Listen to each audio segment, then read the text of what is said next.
Hello, everybody. Welcome in tonight. As you can see, I have a special guest with me, otherwise known as my wife, Catherine. Welcome in tonight as we get started. As always, I want you to do me a favor for joining in. Tell us where you are watching from tonight. And do you live here at the beach? Do you want to move to the beach? Do you have a property here? Tell me whatever fun stuff you want to. But tonight, guys, is the time where I get to ask her questions. You get to ask her questions. People ask, hey, we want to get a woman's prerogative and perspective. Prerogative, is that the right word? No, it's probably not. Perspective on things here at the beach. And so I figured what better person to do that with than bring in my wife. I met her back in 2005. I won't get into all the details of how we met and how we ended up getting married and everything, but we've been married now and lived here at the beach since 2006. We got married. We met in 2005, but she moved here from Georgia. So hopefully you'll be able to hear. I have another microphone set over here for her. So I'm going to have her introduce herself to you first. I'm going to try my best to shut up and let me know if you can hear her well or not as well. Hey, everyone. I'm Catherine. And like Jeremy was saying, we met back in 2005, got married in 2006. I was actually born in Ohio, outside of Cleveland, but my family moved to the Atlanta area when I was little. So I grew up in North Atlanta, was used to all that crazy traffic in the big city. But when we met and got married, we knew that Myrtle Beach was going to be our home, and I have loved living here. But I would love to answer any questions that you have about the area. I've got some different experiences than he has, more playgrounds and different things to do with the kids, and going on the beach. I'm definitely the beach person. Well, and it's funny, so when we first met and you came to the area, one of the things that I remember, and I already lived here for, 7, 8 years. I'm not a big, let's go explore and figure out where everything is. It's like I have my little things that I like, and I'm happy just doing those 5 or 6 things. I don't need to go explore and see all kinds of other things. So it was very fun to find you go, well, guess what? I went out today and I got lost. Yes. And I explain to people all the time how you would just go find yourself getting lost along the beach. And I always tell this to buyers when you're coming to the area, if you're not familiar with it, go out and just get lost, have your GPS take you back to 17 or to 501. If you can find your way to one of those places, you can always get back to where you're going. But let's see here. We do have some people starting to pop into the show. Ladle's mom, hey, Linda, I know who that is watching from Oceanside. And Mary Ann is coming in with us tonight. She's in from Pennsylvania, my home state where I grew up. As you can see behind me here, there's the Eagles stuff all sitting on the shelf and all behind as well. But what do you guys want to know about the area? What things would you like to learn more about? I have some pre-questions that I thought up. Well, yeah, I came up with for this evening to ask, and we want to answer any of your questions as well. So hopefully you guys can hear us both well. If not, just tell me and I can make adjustments to it. But Catherine, first, you mentioned you came here from the northern Atlanta area. When you hear people talk about traffic in our area, would you consider this a heavy traffic area? Not really. There are, of course, the exceptions when there's a car accident or construction or road widening. But for many years, the only thing that would get busy was 501 on a Friday or Saturday during the summertime when people are coming in town. And understandably, at that point, it was mostly just 501 is what people would bring in.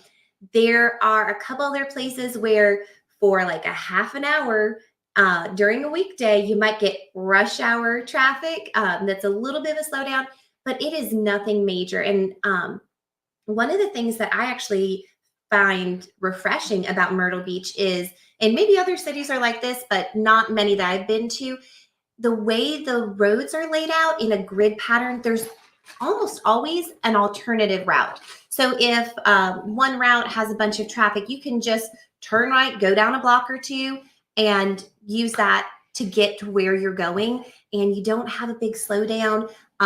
Mostly it's just having patience and knowing ahead of time. I mean, we all have GPS on our phones now. So knowing what route you're taking, plug that in and let technology help you say, okay, it's going to take 18 minutes to get there versus the 15 minutes it takes in the morning. And that it's really easy. I noticed you gave air quotes to rush hour. Yeah. Why did you give it air quotes? Because it's really not bad. I mean, it might be a slowdown on a road, but it's never gridlock. We actually went to visit my family in North Atlanta. Our oldest is driving. And so I was trying to explain the different traffics and that there's stop and go, there's, just the different terms because she doesn't have to experience that here. It's just a little bit slower at certain times when there's more people on the roads, but it's never really rush hour traffic. And you can get basically anywhere in Horry County within 40 minutes, even if you're trying to go from the North Carolina line all the way down to Georgetown. Mm-hmm. Well, let's see. We have some other people joining in here. Maureen says, love Myrtle Beach. Welcome in tonight, Maureen. Here's a good question, Mary. Mary wants to know, what are some fun jobs here in the area? Let's see. So most of our jobs here in the area are related somehow to the hospitality industry. We don't really have industry jobs, so there's not going to be factories and that kind of stuff. But there are a lot of fun jobs.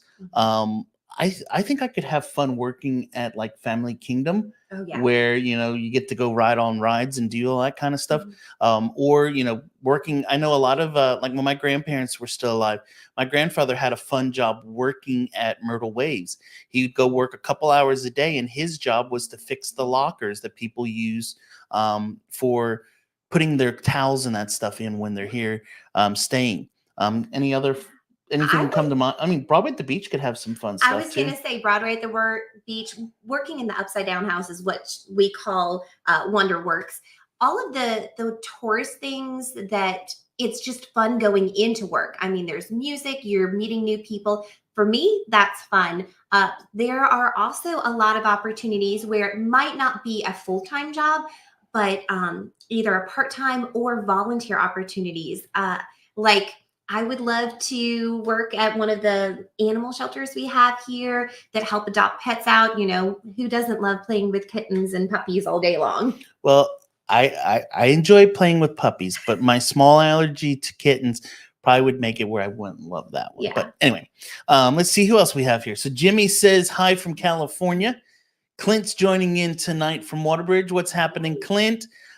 Tony's in. Tony, see, you like how yes. Tony from New York. Mike. You've met Mike at church a few times. Mike is one of my former clients, bought a beautiful home over in the Del Webb area, but he is a Dallas Cowgirls fan. And he always has problems with all of my Philadelphia Eagles stuff, but it's okay. He'll get over it. At least he doesn't get into the argument of South Carolina barbecue versus Texas barbecue, right? Well, we know the answer to that. Kathy says hello from Connecticut. Clint also says a fun job would be a part-time job at Chase Bank will be fun. Hey, sure. I used to work at a bank and I actually loved it because I got to help people and make their life easier. We had a whole bunch of people that came in town from out of state, and just being a friendly face and helping them with their banking was fun. So that can be fun. Okay. Ryan says hello from Kentucky. Welcome in, Ryan. Hey. Hope you're enjoying the show tonight. So I have, as I mentioned, a list of questions for you. There's 15 of them. We'll see how many we get through. But as we get through this, I want you guys, if you have a question about anything related to living here at the beach, anything, just feel free to ask them. And it might be one that I say, hey, I'm going to get to that in a little bit, but maybe you'll think of one that I did not put on my list. And as you're joining in, also tell us where you're watching from tonight. We always love knowing that. Clint also says it's a great retirement or student job. Very true. Very true. So let's look at some of these questions here. So the first question on the list that I came up with is what? Sorry. Oh, hold on. We have a kid calling us for a moment. Sorry, that's our son, and he has an override on the phone call. Well, make sure it's not an emergency. While you're doing that, I'll just check here a minute. And yeah, this is what we have when you're parenting too. So Yeah. Let's see here. So the first question is, what's your favorite spot to visit in Myrtle Beach when you want to relax? This is going to be totally different than what he would say, but for me, I really love our parks here. Like you were saying about getting lost earlier, me going out and find things. I am still finding hidden gems around the area. Back a couple years ago, when we had more time on our hand, when we were involuntarily homeschooling, we got to explore the different parks we have and the trails. And I just really find those relaxing. Spray with bug spray before you go out if you're in the summertime. But for me, that's relaxing. And of course, the beach. I just love going down and getting my feet in the sand and getting salt water on my toes. So those are relaxing. We also have a lot of places. If shopping is relaxing for you, we've got malls as well as like strip malls. So it kind of depends on what your idea of relaxing is. Fair. So my son's emergency is not an emergency. He just texted me. He wanted to know if he could have a banana with peanut butter. You can let him know, yes, he's okay to One have moment while I text the son. Sorry. This is the joys of parenting. Okay. Yeah, my answer for relaxation kind of thing is I enjoy going to the movies. I would enjoy probably going to one of the local shows. We went not too long ago up to the Greg Rolls Theater, which opened up in the northern end of the beach. Greg's a personal friend of ours, and he invited us up for one of the opening shows before they even opened to the public. And it was really, really fun, enjoyable. A lot of live music. They had some comedy and stuff mixed in, and it was a great time. So for me, I enjoy those things. I think they're a lot of fun to go and enjoy and relax and do that kind of stuff. I like air conditioning, I think, too much. I would say the Greg Rolls was really relaxing because the seats were so comfortable. I mean, it was wonderful. So very true. So very true. Okay, well, let's ask you another question, and then I see some more people jumping in here. We'll go to those questions in a minute. Are there any local restaurants that you've been wanting to try but haven't tried yet? Absolutely. My brother and mom came in town, and so we were looking up the different places, and we didn't get to hit all of the ones while they were in town. There's actually there's one I've been to and I want to go back. It's called the Toasted Yolk. It's in the Carolina Forest area, so real close to 501. And also there's one up. That's called the Toasted Yolk. Yeah, the Toasted Yolk. And I think it's out of Texas. But they're only open for breakfast, correct? Breakfast and lunch. Okay, breakfast and lunch. So is that like mimosas? They have like a whole big mimosa menu on there. So I'd love to go back to that and try some more food. And also there's one called Mimosa that it's by the Ocean View Baptist Church, and that's new. There's a whole bunch of new restaurants that have opened like in that area close to Grand Strand Hospital. Yeah, well, you were talking about the place for baklava. What was that? It's right across the street from Mimosa. It's called the Jerusalem Restaurant. I've just been in a mood for baklava, and so I was looking up. There are a couple really good Mediterranean places, and that one had like the pictures were awesome of baklava. So I want to check that out. So those are a couple spots. Now my other child's texting us wanting to know if we said he could have the food. So it's always fun. And it's just an adventure with children, as you all know, that are parents out there. But let's see, there are some other things coming in. Let's jump over here and see what we've got. We said hello to Ryan already. Here we go. Tony wants to know, any Chesapeake homes in Waterbridge available for $500K, around 1,900 to 2,100 square feet? Good question, Tony. So to answer that question, we have to go over here to, let me move this out of the way. There we go. Yeah, it does that when you do that. So here we go. Let's go over here to our MLS a minute, and let's log in and let's see what's currently available in Waterbridge. And Catherine, you never get to see this side, so this is dangerous, folks. We might end up with a new house till this is said and done. I just think it's so cool. Like, I wouldn't know what to type. I'm so glad that you are the expert. So when we pull this up here, which this is going to show us all of the lives and active homes in Waterbridge right now. Let's see here. So we wanted to see around the $500,000 mark. So we'll start here at this one at 520. That's a DR Horton home. That's a DR Horton home. DR Horton. DR Horton. That's a resale. DR Horton. DR Horton. Horton. Horton. Horton. Horton here's a who. That's exactly what I was thinking. So as you can Dr. Seuss. see, these are all DR Horton homes that are currently available up to 520. So let's go on to see if we can find the cheapest one. That's Chesapeake at the moment. And Chesapeake, by the way, is pretty much, I think, almost done in Waterbridge. I don't think they have a whole bunch left to go either in there. Nope, that's not one. There's one. There we go. So here is the cheapest one. And sorry, it's a little small. Let's make it a little bit bigger for you to see. So here is the least expensive. Oh, let me take this off the screen here so that you can see it a little better. So here's the least expensive home that is by Chesapeake right now for sale. It's a 5-bedroom, 3-bath, 2-story home, but it's definitely much larger, I think, than you want it to be. It's really pretty, though. It's pretty, yeah. Yeah. But it's $631 is your purchase price on that. So hopefully that answers your question, Tony. If you want more information on Waterbridge, I don't want to say I'm an expert on the development, but I do know a good amount about it because I have helped people purchase a lot of homes in that development. So, all right, let's see here. What other questions do we have here coming in? Next, we had Kathy come in and say, let's talk about flood zones. How can we find out if a property or a neighborhood has flooded? Great question. Back to me. Sorry, honey. I These was are going to questions. say you had such great These are- content last week. These on are that. questions for me more than you. But let's go here a minute back to our MLS, and we're just going to go ahead and click into a property.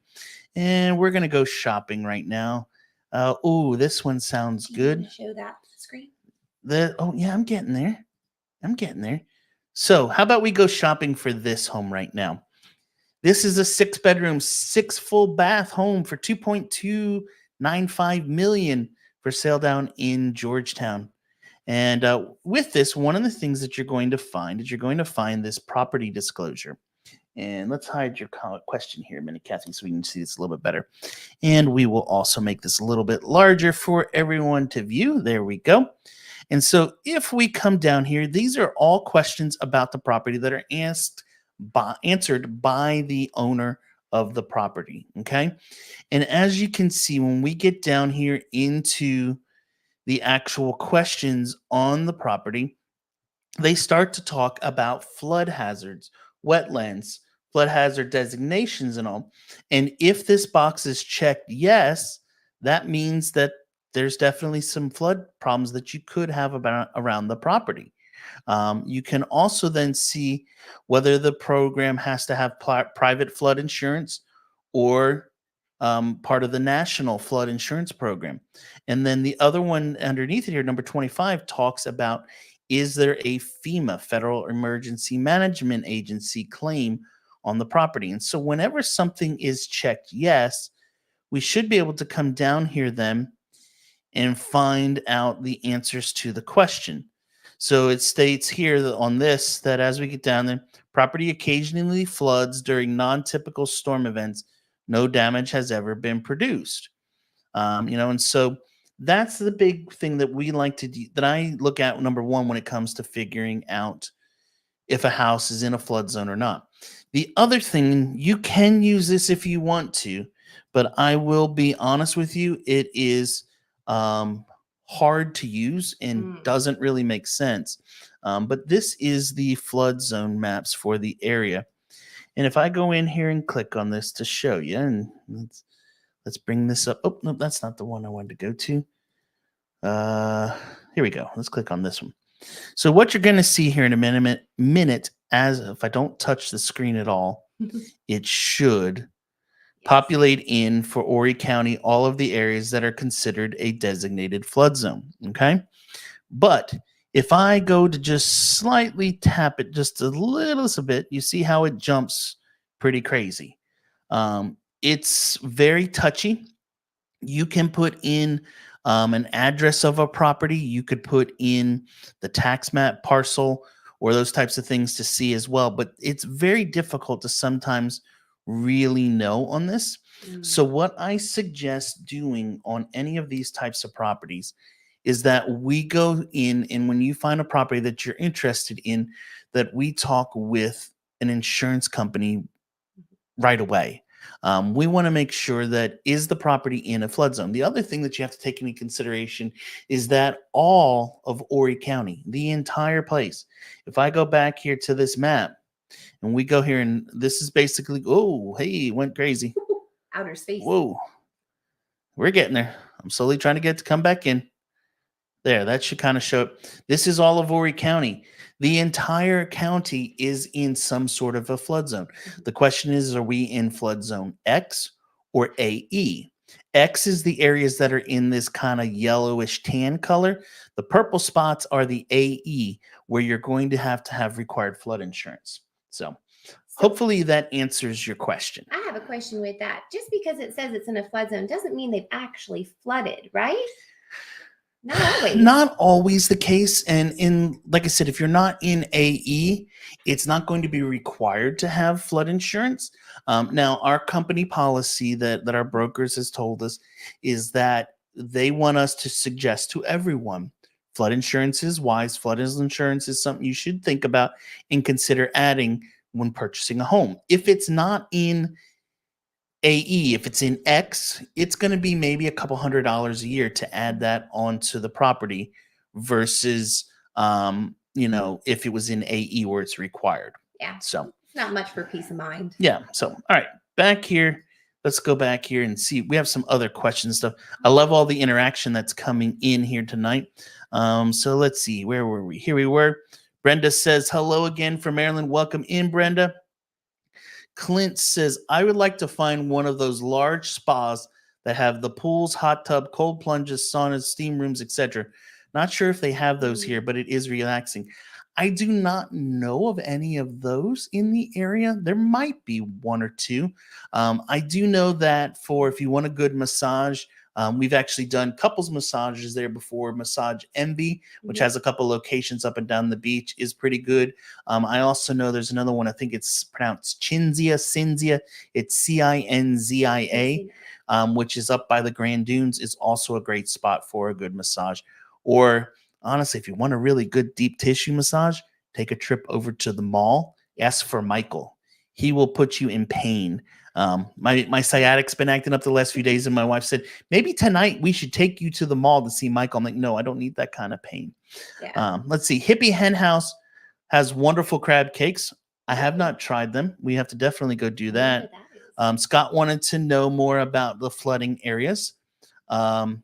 Hot tubs, yes. Maybe we should get a hot tub for the back of the house. Well, there are some places that have hot tubs and pools, just not the saunas and everything else. That's the question. Yeah. So, Tunang. We'll go with Tunang.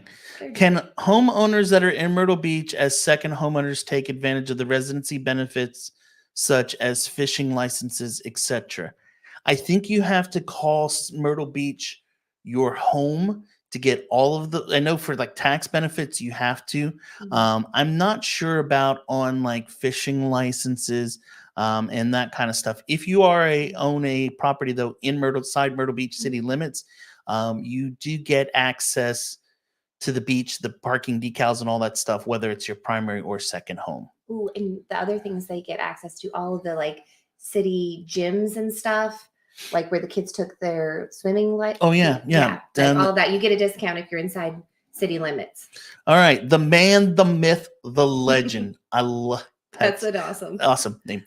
Hi. Any neighborhoods near Myrtle with houses a little more spaced apart, but not mansions? We are coming down for vacay next week, but the first 2 days we're driving around neighborhoods. Golf cart must. So when you say golf cart must, it needs to be golf cart ride to the beach. Needs to be able to have a golf cart in the development. What I can say is this, and this is, see how I move this around all the that's time? I cool. do a lot of this. But if we go back here to our map and I pull this up, what I always say, and let's not use this one, let's use this instead. The closer we get to this big blue thing here, the higher the prices are going to become. Your lots are going to become smaller. So as, let's hide your question here a minute, and then we'll be able to see this a little better. The closer we get over here, it's going to be, the farther we start going out, the more house you're going to get, the more land you're going to get, and the more the lower your price is going to become for the most part. So if you start to take all of that into consideration, it's going to be a huge drop. So for example, if I were to go buy a D.R. Horton home right now here in Carolina Forest, and if I zoom this in here on the map to show you, right in here is a development they have called Village Oaks. The 3 or 4 bedroom single story home is going to be on about a fifth of an acre lot. And it's going to be probably around 375 to 385. I take that exact same house floor plan, same exact square footage to the numbers, exactly the same. Finishings, everything's the same. And I take it and move it from here out to Conway and come out over to about here. That house is dropping down to probably around 300 to 320. I take that house again and I bring it out even farther and go out here to Gallivan's Ferry, and I'm probably down closer to 300,000. Now, if you say, hey, I want a home with, an acreage and that kind of stuff, more than likely you're going to be out in this section out farther from the beach. So hopefully that answers your question. Yeah. So let's go back here to our questions and let's see what else do we have. Well, one of the things I was going to say on that question with like more space, would you say some of the older neighborhoods probably have a little bit larger lots? Sometimes they can get a little bit more space. Yeah, a little bit. All right. So Mike comes in and says, looking for a suggestion for an activity for 15 adults, church group with no alcohol, already did mini golf. Ooh. So Are they here? One of the so Mike, one of the fun things that I would do is I would take a trip to Topgolf. That would be a lot of fun. Number one. Some other fun things to do: check out Stars and Strikes over by the mall. They have bowling, all that kind of stuff in there, and the restaurant and everything right in. Another fun trip: take a trip to Crazy Mason. In case anybody's wondering what is Crazy Mason, let's go back over here. See how I move this? I'm back and forth all the time. And let's go here and type in Crazy Mason milkshake, and that should bring it up. So the Crazy Mason milkshake bar is right here, and this place is insane with some of the milkshakes that they create. So this one is the Spicy Sunset. Looks interesting. Probably something you would like if it's spicy. The Crazy Colada, which is looks like it has coconut cake and pineapple on top of something. Looks pretty amazing. But you could take a trip over to Crazy Mason and do something like that. Also, if they wanted to go down, adults, I would like it too, going down to like the Fun Plaza, go down to the boardwalk and play arcades. And that's a lot of fun down there in downtown Myrtle Beach. Okay, yeah. So next question comes: can you split pay your taxes? Example, every 6 months. I am not sure if you can do that or not. In our area, your taxes are usually so affordable that they just pay them once a year. I'm not sure. Let's see here. Can I pay my taxes on a payment plan in Horry County? Let's see what we can find. Horry County taxpayers have the option to pay real estate taxes by installments. An installment election was not allowed for personal vehicle, boat, or motor, or property paid through escrow. Only real property taxes will be accepted. So there you go. So yes, you can. All right. So let's see. What other questions do we have? I'm going to turn off the sharing the screen so we can bring this over so we're not looking to the right all the time. All right. So let's see. Scott came in and said, question for you both. How hard is it to find a primary doctor and dentist? Thanks, Scott from Massachusetts. So one of the good things that I would say is this, Scott, with the continued growth that we have in our area, there are plenty of new physicians and dentists opening up in the area. Our dentist that we go to is right around the corner from my office. I can walk there from it, actually. And we've been with them now several years. And from what I understand, if I want to go there, I'm looking at probably a 7-month wait to get in because they're established in there. But I can tell you there's 2 or 3 other new dentists that have opened up in this area of Carolina Forest in the past, 6 to 12 months as well. So there's constantly new stuff coming in. Yeah. Primary care physicians, kind of the same thing. Your specialist in that, it can be a little bit of a wait for the really, really good ones. So I have a kidney doctor that is one of the top ones in the county. I had to reschedule my doctor appointment this last month with him. And, I was supposed to go to him. I think it was July 24th was the date I was supposed to have my appointment. And I said, I'm sorry, I can't do it. I have something that's during that same time. I need to reschedule. Yeah. It's a long wait. January is the next time I can go. They said, well, if we get a cancellation, we'll call you. So I'm not holding my breath though on that. All right, let's see. There are a bunch of other physicians. There's a bunch of like smaller hospitals that are opening up, and they have primary care in those offices as well. So, okay. So is there any advantages or disadvantages to buying a beachfront condo through a land trust, or would paying cash and not using the trust be better? Ooh, good question.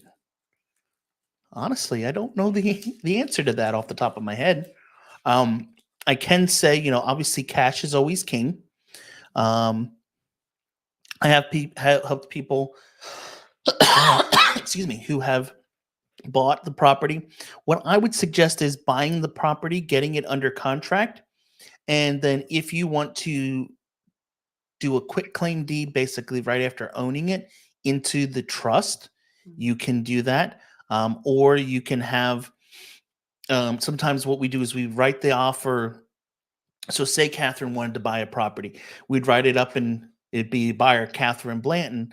We get everything agreed upon, everything under contract. And then when we get it to the attorney, we say, hey, we want to put this into an irrevocable trust instead of it being in her name. That way, if something ever happens to her, it automatically goes to the benefactors of the trust, right? So what we did in that situation is we then did an addendum stating that the property will be deeded. And actually, even in our contract, there's a spot where you can have Catherine as the owner, but then how do you want the property deeded? We want it deeded as Catherine Blanton, the irrevocable trust of Catherine Blanton type of thing. So hopefully that answers your question. Let's see who else. Oh, Chelsea says hi from Myrtle Beach. Hi, Chelsea. PJ's in from Arizona. Chelsea has a question. What are some cost-friendly things you can do with young kids in the area? I'm going to let the expert on this one answer this for a little while, and hopefully we all don't fall asleep till she gets to the end of the question. There are a lot of answers for that. And so that's kind of where my heart has been, raising 3 kids in the area. There are a lot of parks to go to. It's amazing. Like if you search playgrounds in Myrtle Beach, you might hit like the Savannah's playground, which is wonderful, and big ones. But there are a lot of pocket parks all around the Myrtle Beach city area. So those are always great. You get to meet friends there. I love our libraries here. We have County Library, and then we also have the Chapin Library, which is my favorite. It's in downtown Myrtle Beach. And that is not only good for kids, like small children, that's great for adults of all ages. They have so many programs. They have jazz nights, and they have toddler story time, and you can get connected there. If you're a homeschooling family, there are great connections there through the library. But there are also things I'm trying to think if that, maybe not for small ones, but we actually have a art museum here that a lot of people don't know about, and it's free. They take a love gift if you want to donate. Isn't it called Franklin Burroughs Museum or something chaping in there? Burroughs I think something? it's the one of the ladies' names, but it's in that. Yeah. The Burroughs Chapin families have donated a lot to benefit the area. So definitely doing that. There are also a lot of different kids activities, the festivals coming into the fall, and a little bit once the weather cools down, there are tons of festivals to just get connected with. That's fun to learn. Not everyone might be your perfect fit, but those are a lot of fun to do with small kids. Yeah. Did you mention playgrounds? Yes, the playgrounds, as well as the parks. There's a lot of great playgrounds all through the area. I mean, over in Market Common, you have the Savannah's playground, which is kind of like the biggest and the best of all the playgrounds. But over here in Carolina Forest, there's a great one right by the rec center, down by the beach around, was it 67th Avenue or so? There's like a pirate ship one there. But there's a lot of different parks and things throughout the area that we have visited a lot. Plus, we have the beach, and all that kind of stuff as well. Oh, and there's the Children's Museum. If you go down to the Savannah Playground, right across the street is the Children's Museum there. Yep. So, all right. Oh, and here's another good one as well. Lots of cool things to do at Brook Green Gardens. Another great spot to go, as well as they have like the zoo and all that fun stuff in there too. Baby otters at the zoo. I can't wait to go and check it out when the weather cools down. Yep. All right, let's see here. Linda wants to know, and the reason I know this is Linda because it's my client, is in a new build in Carolina Forest, is there a big bugs and snake concerns? Also the mosquitoes. Right now, the mosquitoes are very vicious because a new breed of them we've had a lot of rain lately. And with that rain, it has brought the mosquitoes in big time. We were over helping friends the other day at their house, and we were just getting eaten alive in their yard by the mosquitoes. So they're definitely there. If you live in the woods or you live on water, you're going to deal with bugs. You're going to deal with spiders, mosquitoes. Sometimes snakes show up, all that kind of stuff. The big thing is if you let them alone, usually they let you alone. I will tell you the county does go around and spray for the mosquitoes. I've heard the truck come through the neighborhoods a couple times in the last few months, and there are products that you can purchase, hook up to your garden hose and shoot it all over your trees and landscape, and it will take care of it as well. Yeah, but I haven't really noticed. I mean, there aren't a whole bunch of cockroaches. I haven't seen a snake in years, so it's not bad.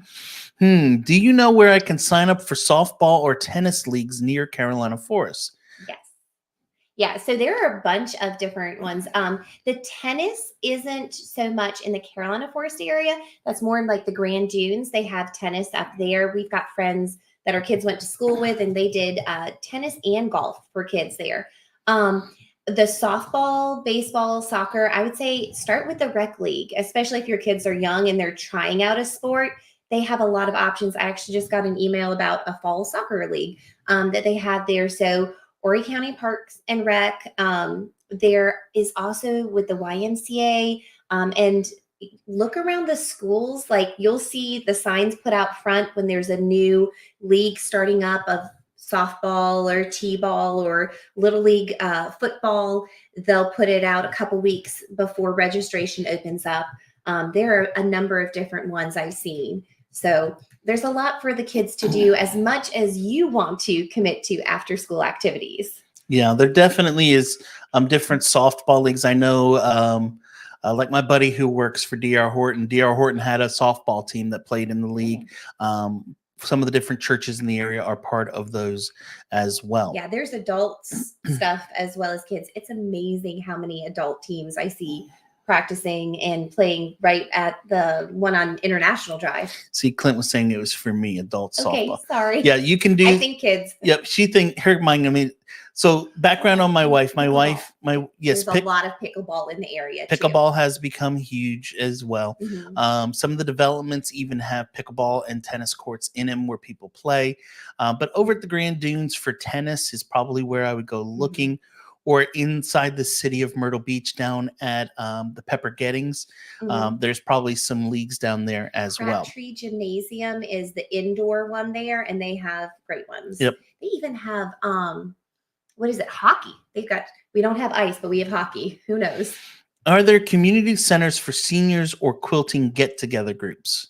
Yes. I don't know all the quilting ones, but I know that there are some in the area. We actually have a new senior center here that just opened up in Carolina Forest. There's one downtown Myrtle Beach, right where the DMV is and the Pelican Stadium. And they're great ones to connect. Again, going back to the library, you'll see on the front of, if you go in any of the Horry County libraries, they have a bulletin board with different community groups, and I'm sure there are a couple quilting groups on there. Yep. So, all right, let's see what else we got here. Stranger Danger. Hello, everyone looking to move to Myrtle in April. I'm from New Jersey. Welcome, stranger. Hello. That kind of sounded weird. Hello, stranger. It's all right. We're all a little strange. Hey, stranger. All right, the man, the myth, the legend's back in. Do the new real estate commission regulations affect you as a buyer's agent? Do you have a fee structure as a buyer's agent? I just learned of this today. Yes. So as of yesterday, there have been some major law changes and legislation changes with it. Honestly, at the end of the day, I don't think it's going to make a huge difference here in South Carolina because we have had buyer agency agreements in place for years. We were one of the 18 states that had these in place from the beginning. So what we're talking about with this, and not to go into a whole rabbit hole that I could take the rest of the night talking about it, because I still got questions for her. I love the questions y'all are asking. They're better than some of the ones I have here. But with the way it's working now is that the agents need to have an agreement in place with buyers prior to showing any property. The way the law used to be in South Carolina is that at first substantive contact, we had to meet and go over what is buyer agency, who represents who works on whose behalf. And you could either stay a customer or a client. Customer, you're self-representing. Client, you have somebody working on your side. The way it works now is we have to have some sort of an agreement in place with a compensation as to how we're going to be paid. The big thing that came about from the legislation is that we are no longer able to publish out on the MLS what is the buyer agent co-broke. So we now as agents have to reach out to the other side. So if you called today about that $2.5 million house that I showed a little while ago, I'd have to reach out to the agent before showing it and get a compensation agreement in place stating that says, yes, we're paying X amount out for commission. Okay. And so say that we have an agreement set that my buyer agency agreement states that my compensation is going to be 3%. And the seller though is only paying 2%. The way the law now works is that you would be responsible for paying that 1% difference, or we would have to have an amended contract stating that I'm willing to work for only 2% versus the 3%. Hopefully that answers the question. If you want to learn more about it, shoot me an email. Or even better, go over to jeremyblanton.com and book a call, and we can definitely discuss it a lot more in detail. So, all right, let's move on here. So glad you're answering that question, not me. Well, you're not the realtor, so you would have trouble with that. So, stranger wants to know, can you speak about the taxes on vehicle? I've been researching this, and it seems costly. Does this apply if you lease a vehicle? Yes, it does for a leased vehicle as well. When you're leasing vehicles, your value of your vehicle is much higher. So therefore your vehicle taxes are going to be higher. In Horry County and in South Carolina, we have every year when you renew your registration, you are paying taxes on that vehicle. And that is the money that goes to help stimulate the economy for the school districts. Okay. That's basically why our property taxes stay so low, is that they collect on the vehicles. Now, as the value of your vehicle decreases, so does that taxes. So for example, my wife, she drives a 2022 Honda Odyssey. The first year that we had it, the taxes were well over $700 because the value of the vehicle was about 48,000 brand new when we bought it.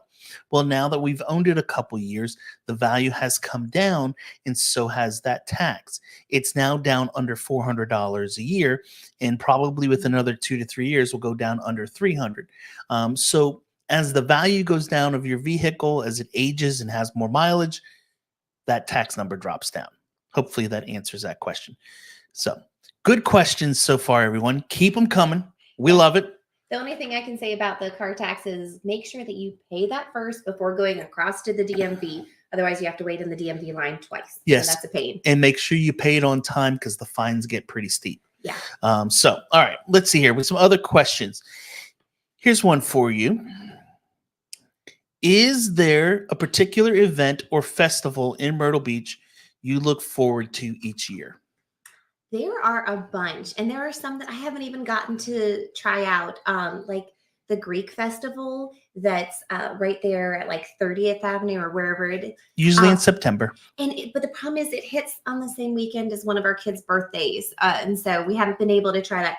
But maybe they'd have baklava. Maybe I'll try that. That was earlier in the one of the ones, and I don't call it the right one. I call it the Swingbridge Festival because that's what it used to be, but it's the Sockasty Heritage Festival. And that's in the springtime. Usually it's not the same weekend as Easter. They make sure not to double up. But usually it's the same weekend as Dragon Boat races. It is, which is another one that's at Market Common, which is wonderful. But what I really love about the Sockasty Heritage Festival, they closed down the whole Swingbridge Road there, old Highway 544, and it has a whole bunch of local businesses and like ministries and stuff. There's stuff for the kids. There's music. You get to really rub shoulders with your neighbors. You get to find new things. The kids always love doing the bouncy houses that they have there. And usually get to see like the schools have bands and stuff that come out. And I really like that. The whole stretch of the road is closed down with tents on there. And that's a lot of fun. It can be just a great time with the family, but there are a lot of other ones. Like I love the Loris Bog Off. I've only gotten to go to that one. What she said was the Loris Bog Off. What that is in Loris, which is up on the northern end of the county, and it is talking about chicken bog, which is a low country cuisine. I'm air quoting this. Sorry. It is. I don't even know where my other hand is. It's a local dish, which is delicious. Cuisine. It's like how Louisiana has gumbo, that type of thing. So chicken bog is to coastal South Carolina, and there's some in North Carolina, but they make theirs slightly different. It's basically a food competition along with more of a festival. They had like touch a truck and everything there.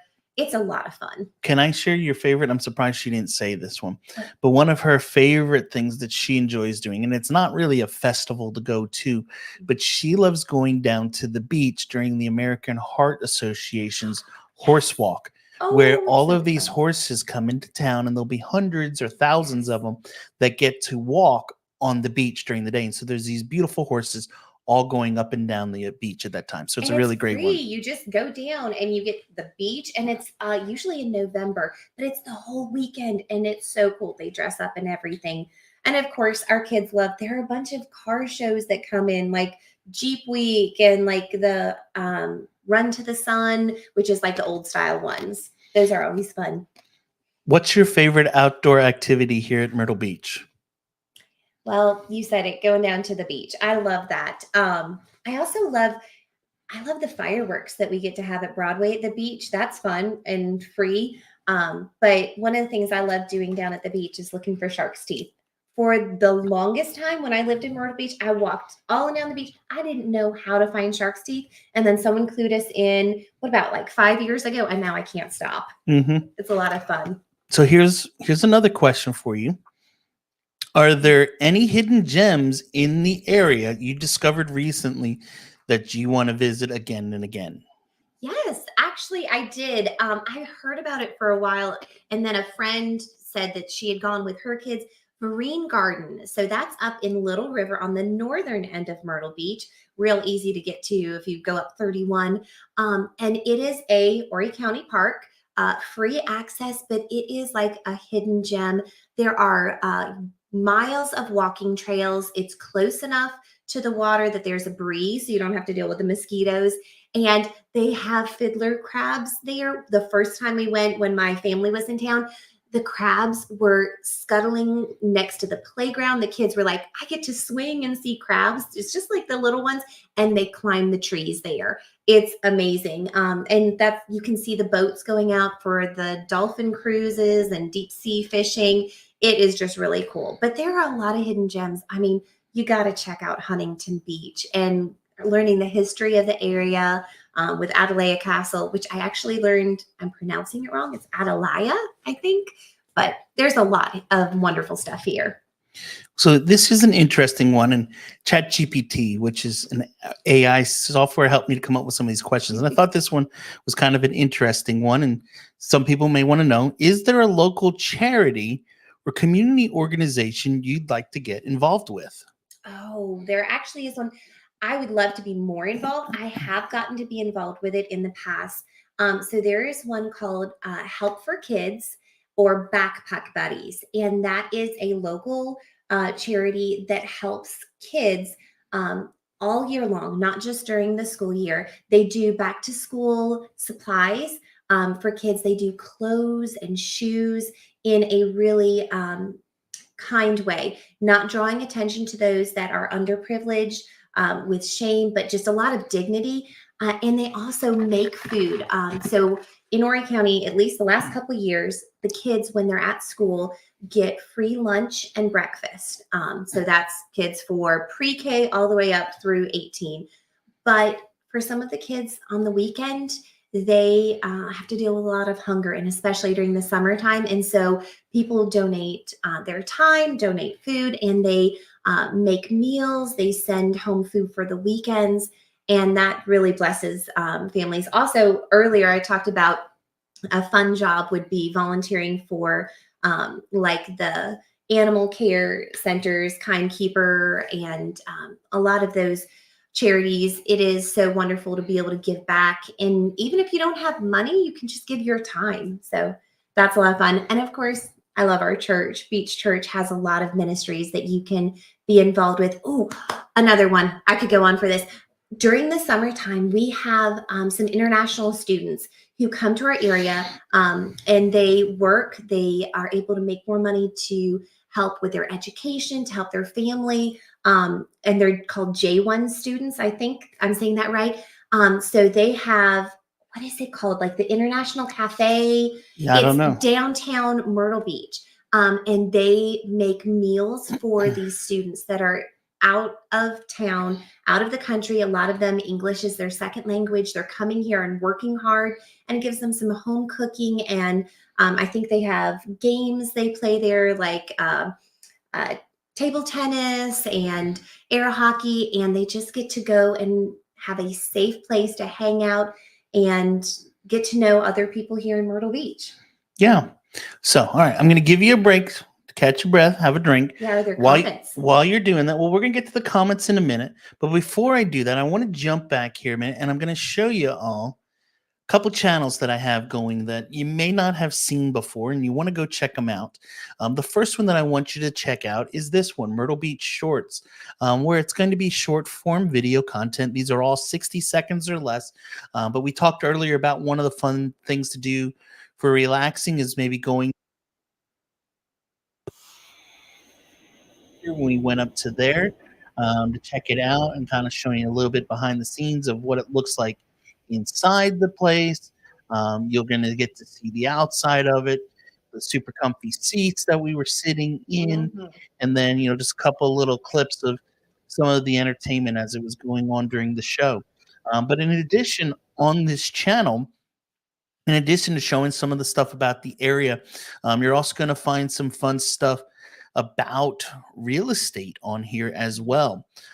So, like if you're thinking about selling your home and you want to know what are some things I could do that might bring big increases, here's one that I did about $1 million home where they put in a couple extra steps when building it to really increase the value of your home. And this was a simple one of just, hey, when you're putting in a shower, instead of putting in, just the fiberglass insert, put just a bottom fiberglass and tile the rest of it. You can really increase the value of your property. And there's also some other fun things in there. One of my video guys and I jump together at times, and we talk about different things to do. We talk about places to grab food. We talk about, where's some of your best locals lunch spots. Like this guy right here, this is Jared. He's my videographer, he helps me shoot videos, and he talks about some of his local spots. Ryan's Deli, never been there, but spots he's gone to. Or like one of them, he's done one on Oliver's, which is in Conway. It's a local spot out there that's been around forever and a day. So a lot of really cool stuff to check out on this channel. So go over there, check it out. There's like 60 plus videos that are in here, and we're going to have more content coming here in the very near future. In addition, those of you that are thinking about moving to the area, definitely go check out this one, youtube.com at Myrtle Beach Home Tours, and it should bring you to the page. And I talked about this last week and the week before a little bit, but we're doing full tours of neighborhoods. So, for example, here is the farm at Carolina Forest, and these are shot in 4K. So if you want to throw this up on the TV and watch it in full form, and you'll see me talking about the neighborhood a little bit as it goes through. But we do have some showing driving through some of the different sections of it. There's going to be aerial shots that are in it. And so we're doing these kind of videos, which are overviews of the development. But in addition to that, we also then have full driving tour videos. And this one's 19 minutes. This one's 23 minutes. Here's one 20 minutes long of just Waterway Palms. If you want to see what the whole development looks like, you can watch this, and I'm going to walk you through the whole drive. Well, not walk. I'm going to drive you through the whole neighborhood, showing you what the streets are like. People are always asking me, what's it like living in these developments? What to expect? How close are the houses? What do the amenities look like? What's, its location? Oh, this one says it has waterway. Well, what is it like to get to the waterway? What's the gate situation like? So there's all kinds of stuff that you will find right inside this development and on that website. So check that out as well. And those are going to be a lot easier to see what the area is really like than trying to do like Google Maps and like see street view and like go an arrow down. Also, hey, those short videos, you can send them to your best friend that you want to move to Myrtle Beach with. I am the queen of sending reels and sending videos. So you want to share those with your friends too. Yes, she is the queen of sending out short form reels. I love language. Yes. This made me think of you. So anyway, if you have other questions, keep coming with them. Keep bringing them in. Love to see them. Let me jump in here and see some comments of what we had. We got off on a little tangent there for a while, but it's okay. Let's see here. Mike says, thanks for another informative video. My wife said I shouldn't tell you cry eagles cry, so I won't. Thanks for even more for your help buying this wonderful home. You're more than welcome. Glad you are liking it. Glad you're living next to your brother, loving life, doing that. Hopefully it's still going well. I love my brother, but Mike, I don't think I could have done that, bro. I'm just being honest with you. You'll be calling me when you need to get rid of it, or maybe he'll move on. We'll see. Anyway, and by the way, go Birds. Anyway, let's go on. Clint says, this question is from my wife. I promise. She wants to know if there are any fashion shows here or any event galas that you would really get dressed up for to attend. So yes, so there are some of those that take place in the area for different things. And usually there's some sort of a charity involved with it. I know there's a one that takes place up in the northern end of the beach, which is connected in with a raffle where they're raising money for one of the local charities, and everybody gets dressed up to go to it. There's another one, I think it's called like Purses for a Purpose. I know my broker in charge. It's kind of funny. So it's a fashion show, but the men do the modeling, and they're showing off these purses to raise money for this charity. And so he went and he had this little purse. It was maybe this big, right there. Let me get my hand in the right spot. That big, this real small little ball thing, and it was like the shape of a pineapple or something. And he's like, "Well, I got this one." He ended up, once he learned whose it was and where it came from, and shared the story, he was able to raise thousands of dollars by selling that purse. So it's really cool how you have those types of things. So yes, there are those types of things to dress up. I will tell you too, a lot of times people do get dressed up a little more to go to the night shows at like Carolina Opry, Alabama Theater, Greg Rolls. I do see that happen a lot as well. Yeah, and there are a lot of ones around the holidays too. You'll see ones at the conference center, convention center. They'll have things like the what's the one where they dress up like old timey? They have that one, but also the Grand Dunes. I know they have a ladies lunch, or maybe they do it as a dinner. But this is a ladies group that does it. Again, it's a charity event, and they decorate it beautifully for Christmas. And then there are a couple ones that they do in the springtime, like you said, different charity ones. But there's a lot we might not know. So yeah, check it out. Let us know if you find one. Honestly, we don't get dressed up a whole bunch with 3 kids, bedtimes and all that stuff. It doesn't happen because you got to get childcare and all that stuff. Maybe that's our next season of life. Yeah. So, all right, next question coming in. J.A. wants to know, is there a skating rink in Myrtle Beach? Also, is there any farms in the area? So I'll let you answer the first part because you know the answer to that. I know the answer too, but I'll let you share that, Yes. and then I'll share about farms. So I know for sure there's a skating rink at the Fun Warehouse, and they actually just renovated. They put a new floor in, and it looks beautiful. That is down in the Surfside area. It's close to the Surfside Walmart. So if you've vacationed here, you probably know where that is. But they have more than just a roller rink there. They have arcades and bouncy houses and laser tag. I feel like there is another one. Is there one maybe out in Conway or in North Myrtle Beach? I'm not sure. I don't know. But there's bowling out there. And the farms. Do you want me to answer that one yet? So there are farms. There's Indigo Farms up on the northern end. There's a farm place out in Conway that does they have school groups that go there. And there's Freewood's Farm down in the Burgess area. I don't know that they have animals there, but I know they have different classes that talk about the freed slaves that moved to the area back after the Civil War, how they lived their life, how they made homesteads. There's a lot of history in that. But that's a little bit smaller. It's close to where we used to live. I'm trying to think other farms. There is I can't think of the name of it right now, but there is the one where you can go pick your own pumpkins and that kind of stuff. Yeah. If you're talking about that type of stuff. Now, when I heard farms, I was thinking buying a farm to move to where you could grow your own stuff. I'm not sure which question you're wanting the answer to, but to answer that one as well, yes, there are some farms in the area. Soybeans are grown here a lot. Corn is grown in the area.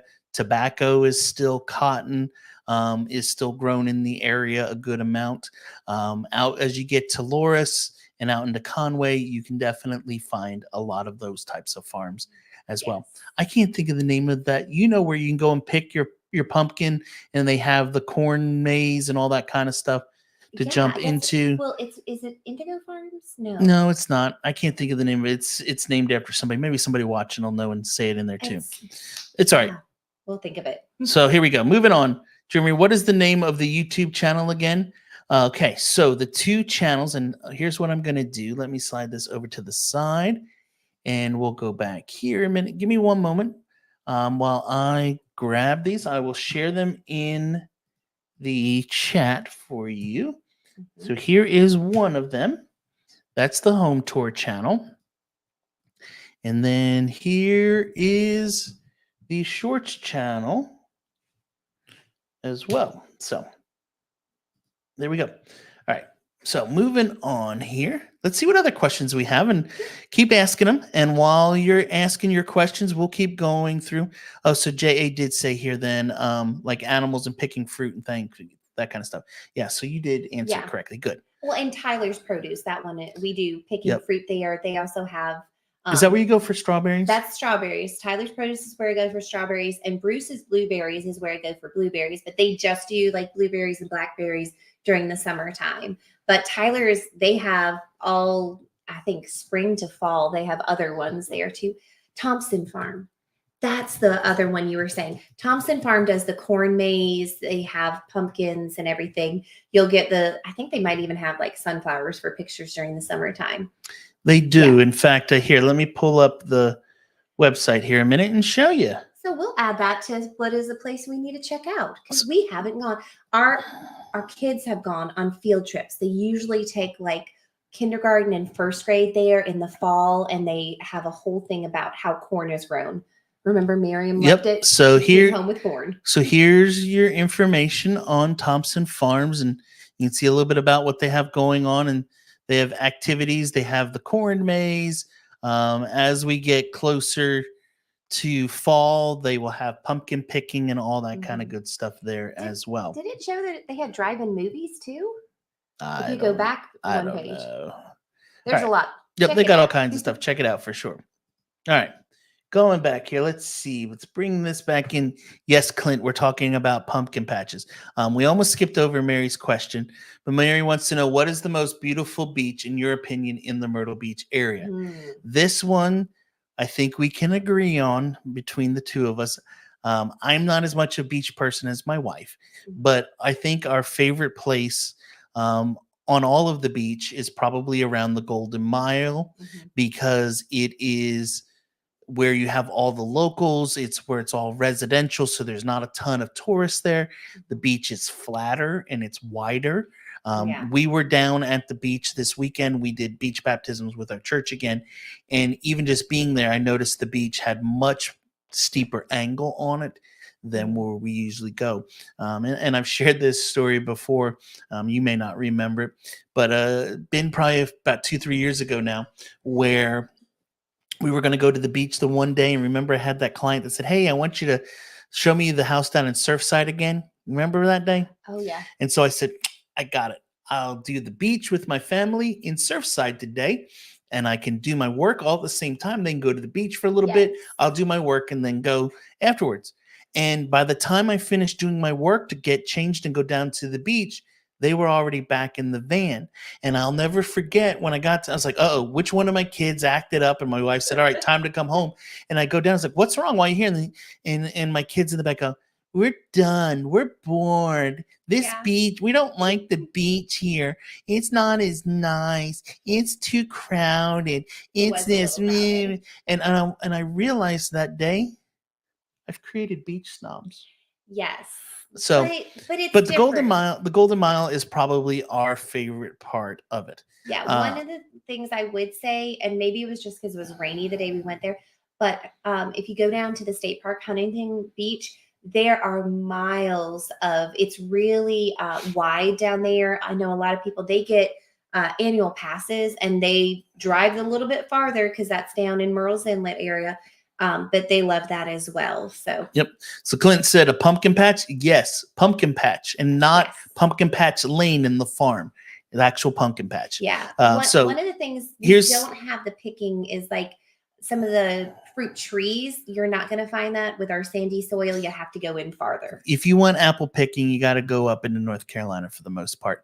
But in case you did not know, South Carolina is the top producer of peaches in the country, not Georgia. So here's the link to the one channel that I was talking about.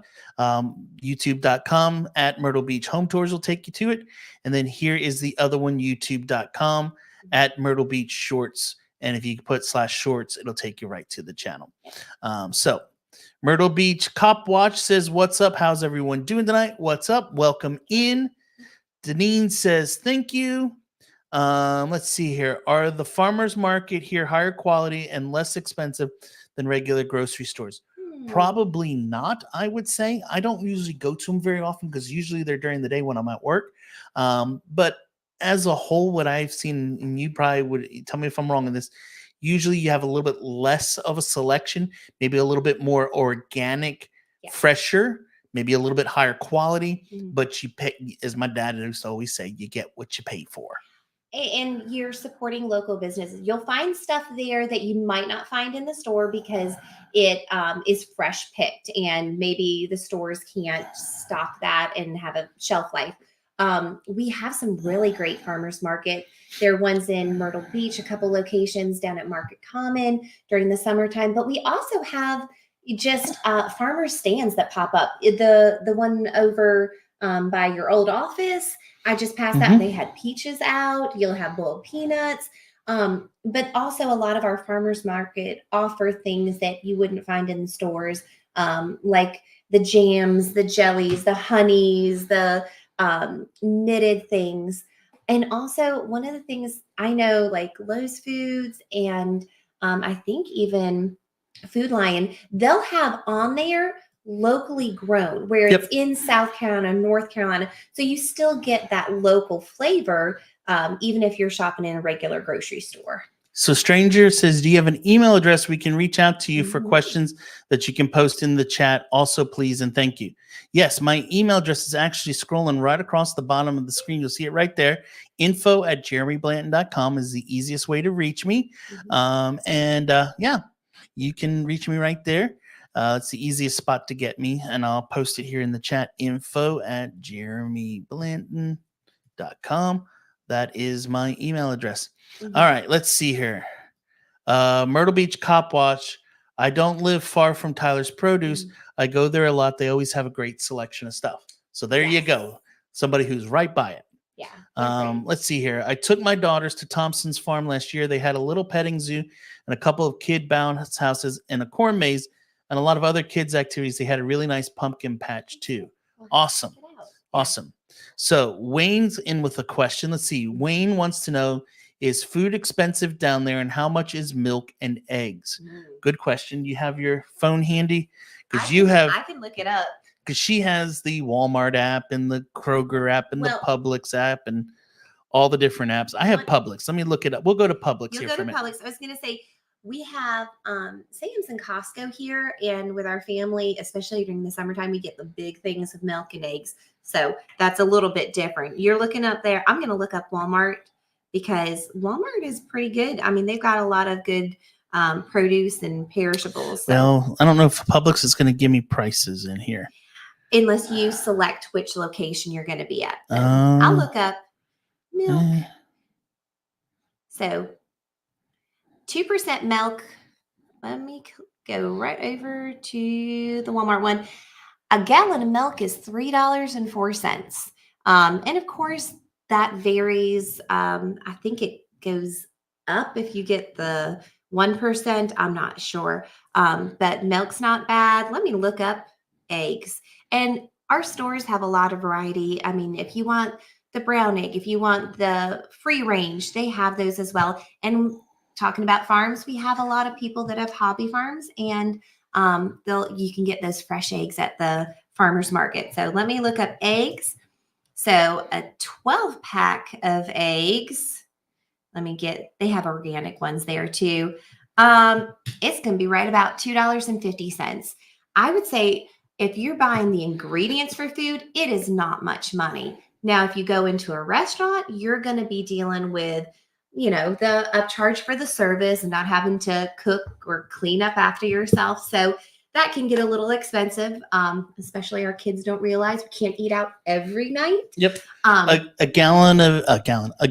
dozen eggs, if I can talk tonight, dozen grade A large eggs are $2.79 at Kroger right now. Yeah. What are they at Sam's Club? Because we do, honestly, most of our shopping with a 13-year-old who's 6'2".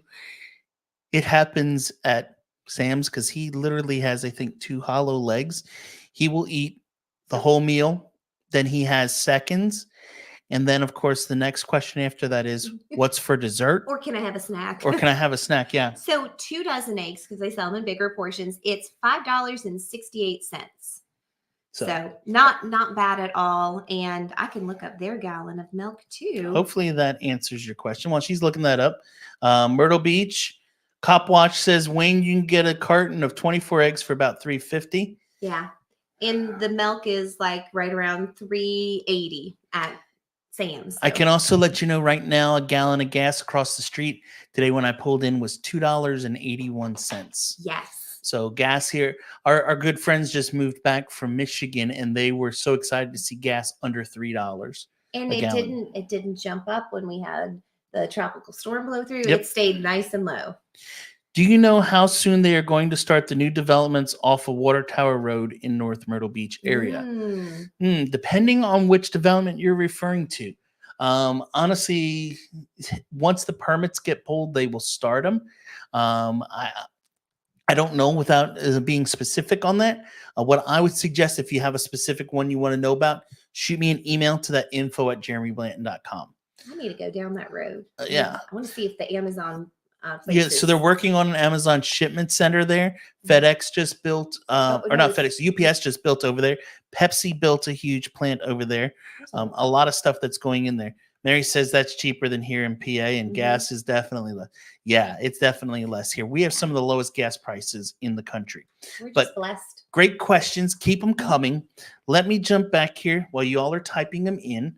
Let's see what other questions do I have. Are there any nearby towns or attractions you'd like to explore more outside of Myrtle Beach? So it's one of those things. Like you said, we kind of just stay in our area.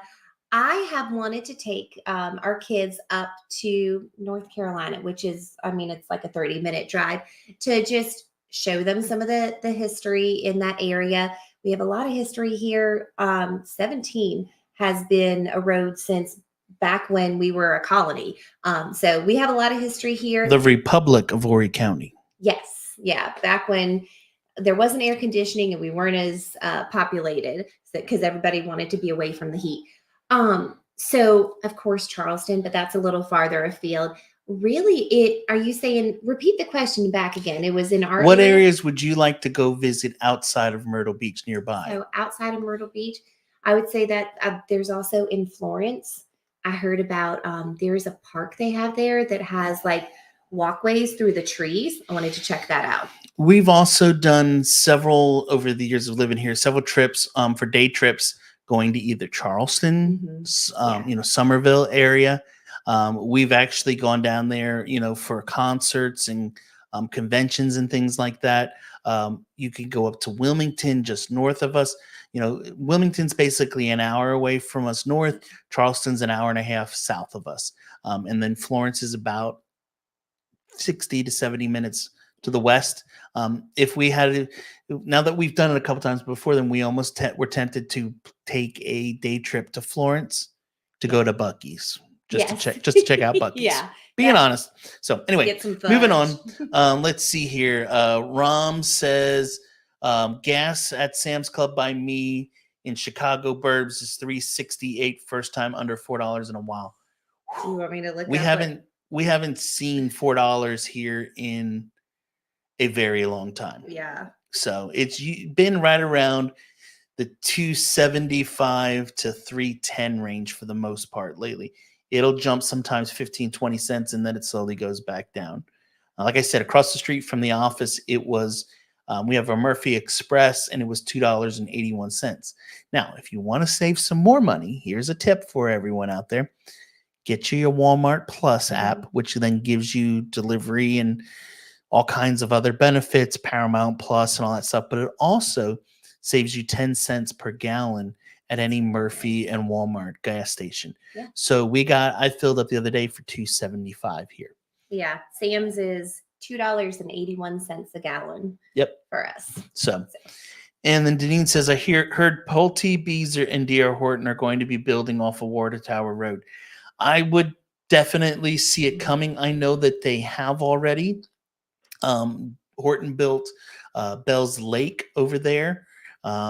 And there's a lot of different developments. So I would not be surprised if more come in the very, very near future. So where they have built, is that up on the, like where Water Tower goes under 22? They built up more? Okay. Up on the northern part of it. Yep. So good questions, guys. Keep them coming. while you're doing that, I'm going to ask. We have a couple more, and probably here in the next few minutes, unless we get a bunch of questions coming in, we're going to stop because look, we've gone for an hour and 20 minutes. Oh my goodness! Does Thank it you even? guys for Does it tuning even in. seem? Does it seem like? No. See, you wonder. It's fun. She gives me a hard time. She's like, "You talked for a long time. It goes fast." So, all right, let's see here. What is your favorite time of year in Myrtle Beach and why? Oh, that's hard. Okay, I love the springtime. I know we have pollen, but everywhere has pollen. Take a Zyrtec, go out and enjoy it. It is beautiful here. And we get the flowers and the trees budding out so much earlier. I love the springtime, but one of the other things that I love here is in the wintertime at Christmas, we have a lot of holiday like light shows and things that you can do. There are the Christmas parades and things like that. I love going to Ripley's Aquarium when they have the Festival of the Trees. That is a lot of fun. So I would say I enjoy Christmas here, but I just love the springtime and just getting out and enjoying living in South Carolina and not having to deal with snow. I mean, the pools are open on April 15th. I love it.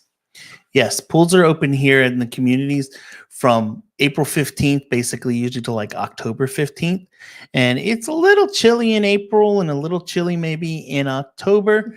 But for the kids, they don't care. They're in it. They do not care at all. We usually hit the pool like that last weekend because we're like, we want to get everything out of it. And there are some like heated pools at different hotels and stuff. So, Okay. So here's another question for you. mhm.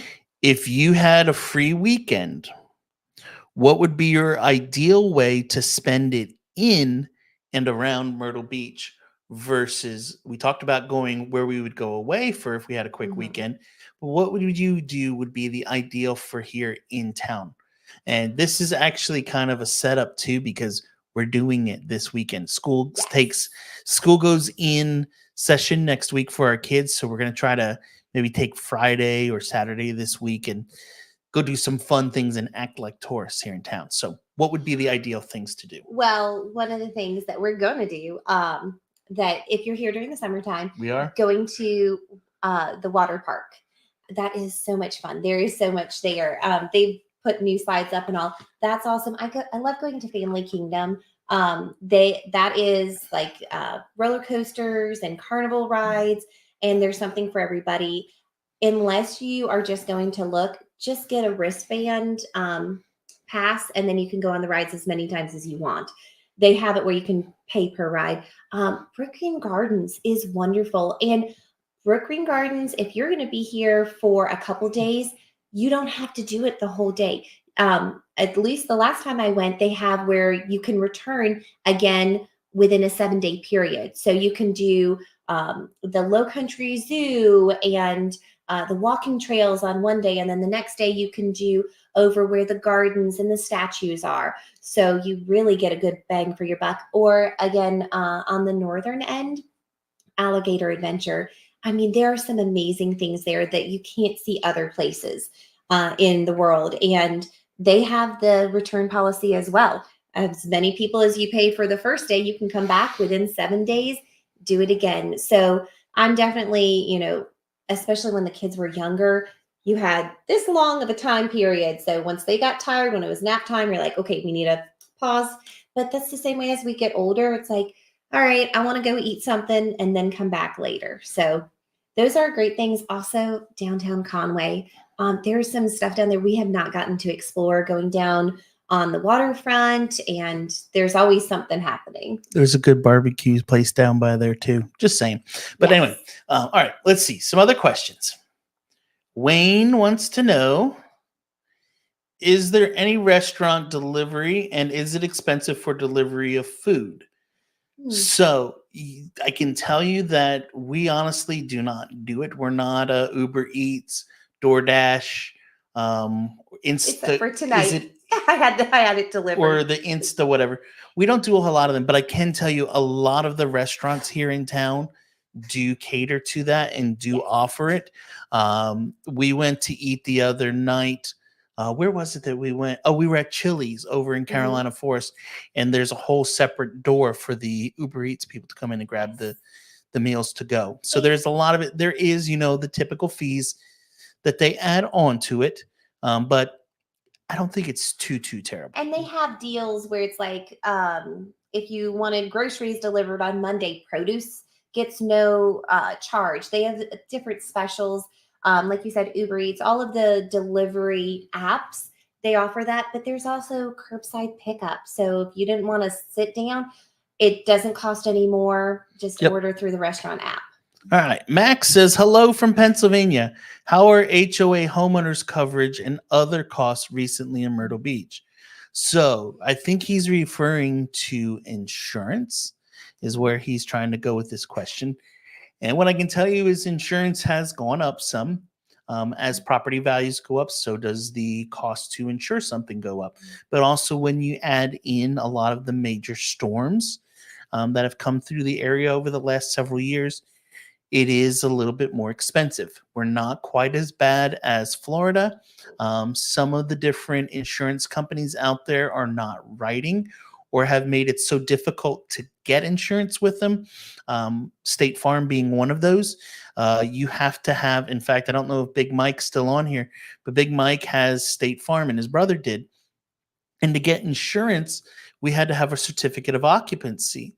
And luckily, they were buying a new construction home. If they were not, we'd have to go and try to find one.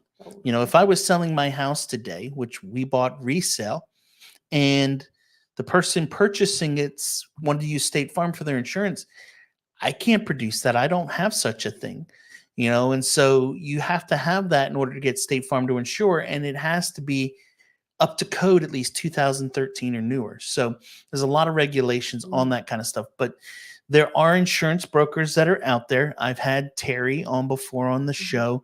One of these days we'll be able to get her back on. Right now, with it being hurricane season, she's out of her mind crazy. But having an insurance broker that's going to shop the different companies out there, find you the best rate, best coverage, definitely helps. So yeah, definitely go with the expert. Yep. So let's see here. Devious says, hello all. How is the job market for young professionals not in the medical field? That seems to be a sticking point for people up north moving down with kids who are in the high school, college age group. Yeah, it is true. There are jobs that are here. They're not always paying the greatest. However, I will tell you, I was shocked the other day. I was talking with our neighbor who has a son that's in high school, and he wanted to get a job. So he went and got a job at Publix. He's being paid $15 an hour to basically be a bag boy and stock shelves at Publix, which is not too bad. There's definitely stuff here. As I was saying at the beginning of the show, we don't have the factories in the industrial type jobs. But if you have some sort of a background having to do anything with construction or skills, anything having to do with housing, there's definitely a need for that. Definitely a need for medical, definitely, your public service things like police, fire, teachers, that kind of stuff. The income, I'm not going to sugarcoat it. It's definitely going to be less, but your cost of living, as we were talking about a little while ago, is going to be less in the area. Well, so you're going to see a lot of changes there, but it's going to be good in the long run. What do you want to say? I was just going to say, with the professionals, something that came to mind is we have a lot of lawyers here. There's always office jobs, secretaries. There are ways to get in with businesses. It might not be big tech companies, but you have options, and we have great colleges here as well that can help train you for what is out there and what's in the real world. And a lot of people, they work online, and so you have those options, and you can live in a wonderful place and still have the dream job you want. Yep. So Kathy wants to know, what are the price ranges for single-family homes in Bridgewater and Little River? Great neighborhood. Let's go look at it and check it out, though, Kathy. So we're going to go here. We're going to hide your question. And so right now, there are 21 homes currently for sale in Bridgewater. And those homes are ranging in price from this 2-bedroom, 2.5-bath home, which is on the smaller side, 1,600 square feet, for $389.9, up to this one, which is a brand new large home, 3,300 heated square feet, for $679.9. So that's your range. Your average price point, though, in this area, as you can see, there's basically most of them are going to be over 450 up to 680. So let's just say 450 to 650 is probably kind of your average. All right, let's see. And that's here. really close to one of the hidden gems we talked about, the Vereen Memorial Gardens. Vereen Gardens, yes. It's right there. Yep. So go back here. Let's see. Clint says, thanks so much for the videos. I'm bringing it back over here so you don't have to look over there. We really love them. I'm going to send you an email so we can get the Filet Napoleon at Clark's. You will definitely be our next real estate agent. The Filet Napoleon is definitely where it's at, which leads me to a question that I want to ask. We'll save that. We're going to do a rapid fire here in a little bit where you're going to have to just give the first thing that comes to mind. Oh, that's going to be hard. Okay. Mary says Alligator Adventure is amazing. And let's see here. Steve says, looking into Long's, Meritage, or Chesapeake Homes, looking at less than 20 minutes to the beach. I guess Cherry Grove would be the closest. What's your opinion on Long's? It's a great area, Steve. I have a client that just bought a house right there at the Willows in Long with Chesapeake Homes. They're building it right now. It's a great area, not too far. You're about 20 minutes over to the beach. There's also Heritage Park, which is another Chesapeake home development that's maybe 2 minutes up the road from there as well. So there's some really good options there. If you want to learn more about them, shoot me an email or go over to jeremyblanton.com and book a call. And we can definitely discuss that in greater detail. One of the things that I would suggest to anyone who's watching tonight, and this isn't just because I'm a realtor, if I was buying a house myself today and I was not a realtor, I would not do it without an expert on my side. You want to hire someone who knows what they're doing to help you through the process. Jody says, if the cost of living and wages are low, how are people affording homes over $600,000? Well, how are they doing it, Jody? The big thing is they're usually selling something in an area. I have clients right now that are moving here from California. I have another one that's moving here from Hawaii. They're selling their home in Hawaii that is now worth over $2 million. They're buying a home here for $650,000, and they're using a lot of the proceeds from that home to purchase here in the area. We also have had clients that have moved here from Oregon. They sold a home over there that was 1,500 square feet for $970,000, bought a home here for $875,000, and have now over 4,000 square feet in a brand new home versus the 1960s house that they had before, which was a 2-bedroom house and took the garage to make a 3rd bedroom for their kids. Yeah. So, when you look at that all in comparison, it's definitely much more affordable here. There are homes not everything in our area is a $650,000 home. There are several developments where you can get a very nice 3-bedroom, 2-bath home for $350,000, 14 to 1,800 heated square feet, with a 2-car garage. Let's see here. Joel's in from near Erie, PA. That's in Pennsylvania. I know. Sorry, I said PA. I've driven through it a couple times. Okay. So, all right. So we've answered a lot of the questions. I think I've got through most of these here, but we're going to do a little rapid fire. Okay. All right. So you have to say the first thing that comes to mind. Okay.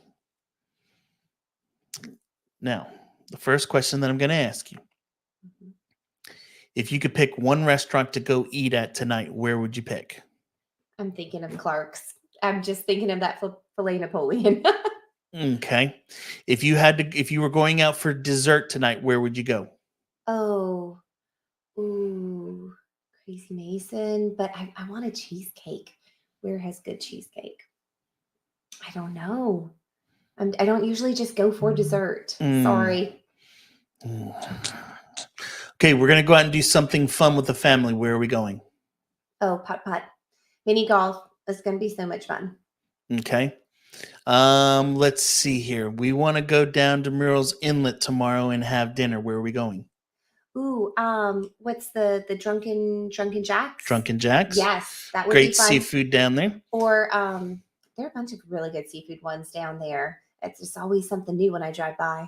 Okay. Let's see. What other one should we ask you? I don't know. I'm trying to think here. Trying to think if I could stump you with something. We want to go have a fun. We're gonna go have an activity tomorrow, and we cannot spend any money. Where are we going? Ooh, no money. Conway. Just going and exploring Conway, going down the waterfront, the playgrounds there, looking at the historic sites and everything. That's going to be awesome. Okay. We could pick one playground to take the kids to. Where are we going? Savannah's playground. It's the best. Market Common, Broadway at the beach, or Barefoot Landing? I'm thinking Market Common. There's just so much to explore there. But I haven't been to Broadway in a while. I don't know. That's hard to decide. We have to go to one tourist trap. Which one are we going to? Upside Down House, the Wonder Works. It is so much fun, and I can beat you at laser tag then. She didn't beat me. She lost. Well, Okay. that's up to opinion. We want to go see fireworks. Where are we going? Oh, Broadway at the beach. Most definitely. Every Tuesday. It's so much fun. GT wants to know coffee or tea? Coffee. I love sweet tea, but coffee. And where are we going for coffee? Ooh, someone told me today that Croissants, the bakery and bistro, has really good coffee. So now I want to try there. Okay. Best breakfast place? I've got to say Toasted Yolk, but you haven't gotten to experience it, so I feel bad. I'm a big fan of Early Riser Diner here in Carolina Yeah. Forest. And Eggs Up is good too. Eggs Up has several locations around the area. So let's see. What else? One activity with the kids. Just one. I'm trying to think. I've got to say right now, the water park. And if it wasn't open, if it was not during the summertime, Ripley's Aquarium. I love their touch tanks. They're so cool. Okay. Best place to get a steak? Not Ooh, Clark's. No, New York Prime. Yes. New York Prime. That sounds good. Best Italian place? Oh, what's the one that your dad used to go to? Is down by the beach? Villa Romano? Villa Romano. Yes. Okay. It's really good. Now I need to go back there. Best burger on the beach? Oh, I like the River City Cafe. They're really good. But then again, Five Guys, it's just a little expensive. River City's good. Yeah. What would you say? I'm a fan of BurgerFi. I enjoy their burgers. River City Cafe is kind of more the local spot, so I would give that one a good time as well. Best place for happy hour appetizers? Ooh, the one right around here, the Sneaky Beagle. They have good. Not Hanley's? Oh, Hanley's does too. Yeah, that's great. Yeah. I just haven't been there during happy hour, but that and I think Rugby Monk has good ones too. Okay, let's see here. Some other questions coming in.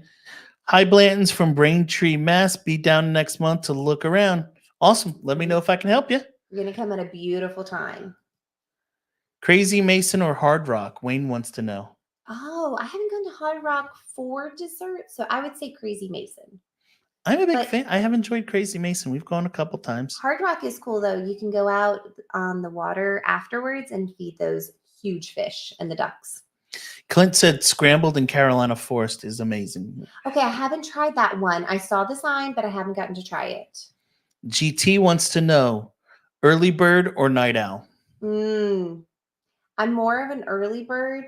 The night owl, I stay in, so I don't really go do fun things. But with kids, I have to get up early. I'm looking forward to school because then when the kids go to school, I can go down to the beach and find big shark's teeth without having to worry about watching them.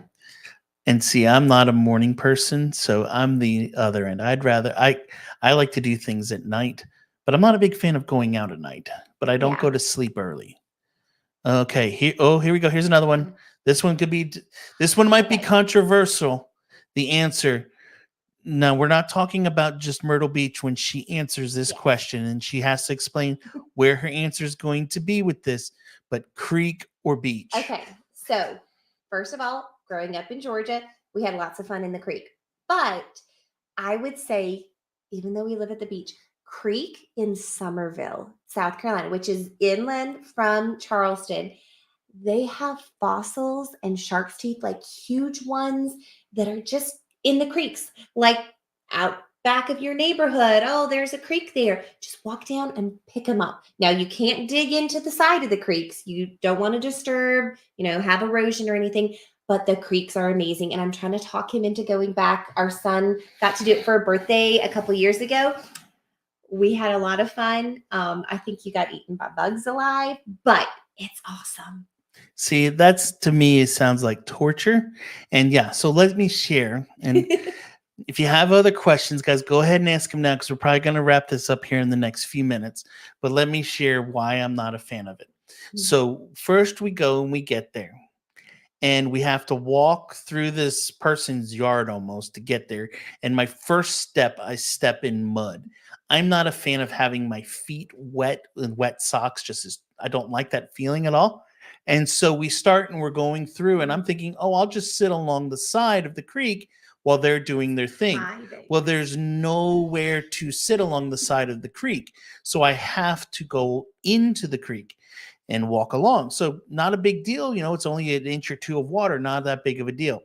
No, but first, to get to the area where we were allowed to dig, we had to go through the deep section of the creek where the water was up almost to my chest to get to where we wanted to be.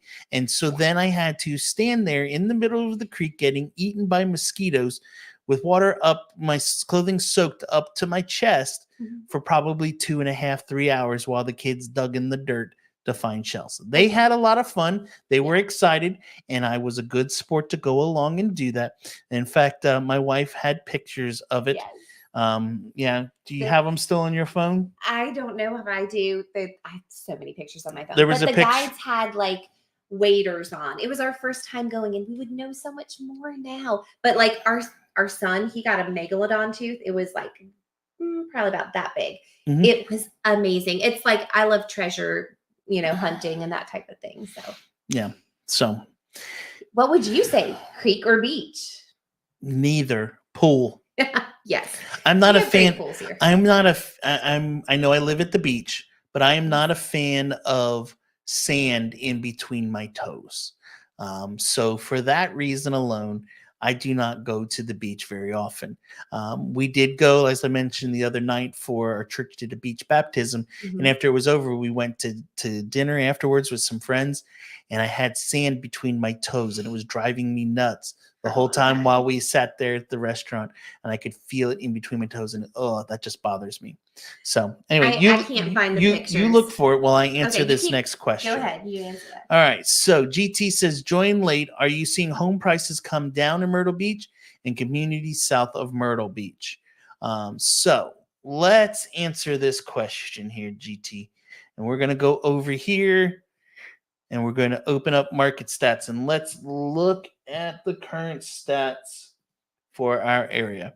And so here you can see this right now is the median sales price for our area.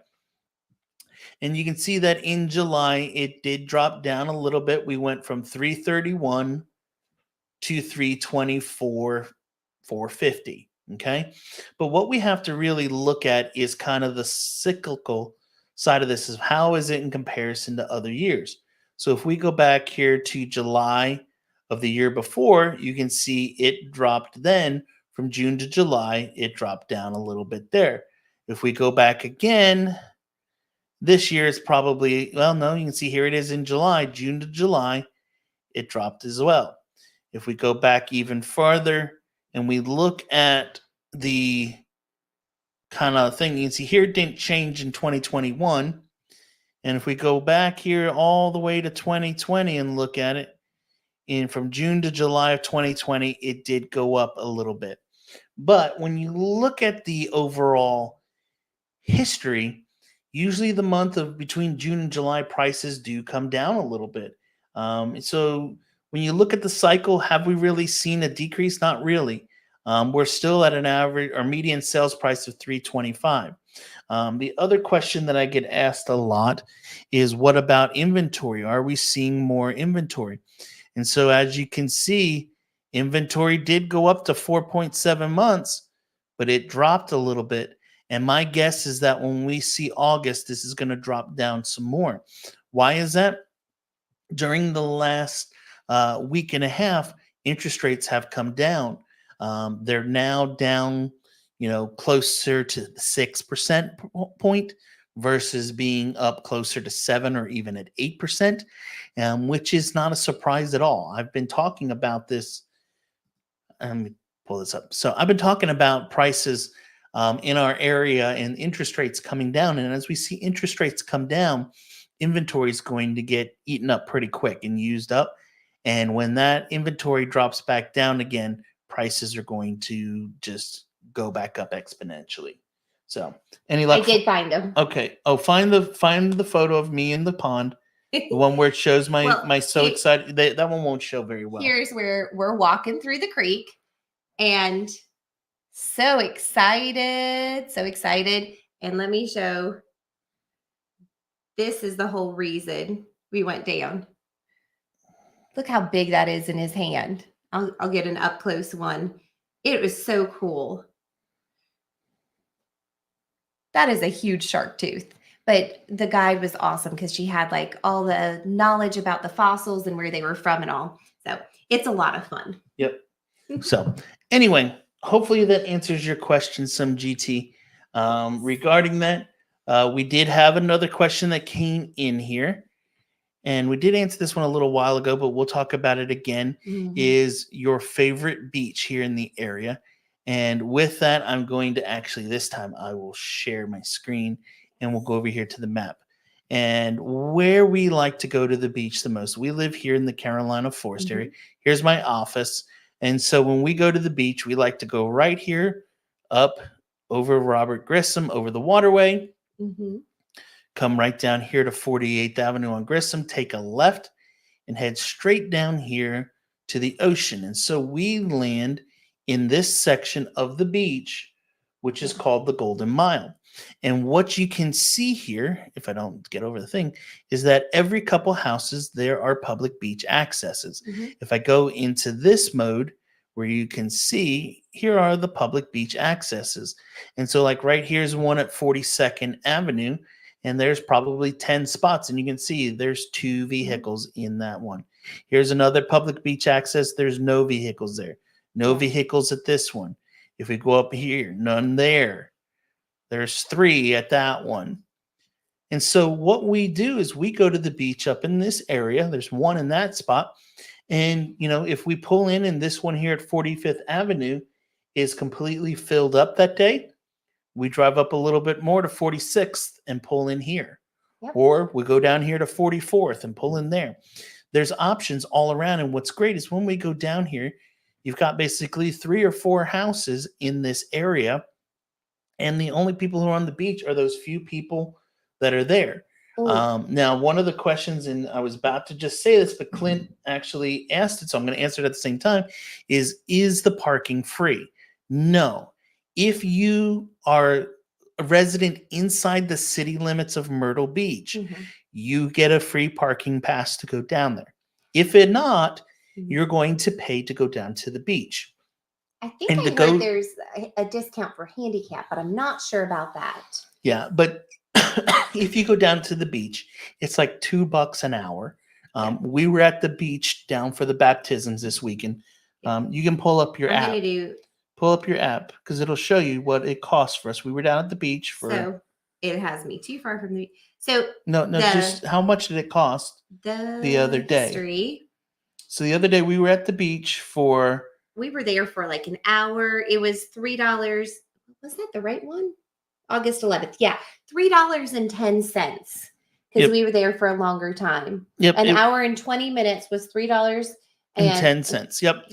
But it is also in the morning If you're there before, what is it, 9 a.m., it doesn't cost. And I think during the winter time, they don't charge either. When you pull up to those public beach access, they'll have a sign that says like what the cost is, if there are certain times of the year that they don't charge. It also has information on there like when you're allowed to take your dog on the beach because they don't want them down during the middle of the summertime.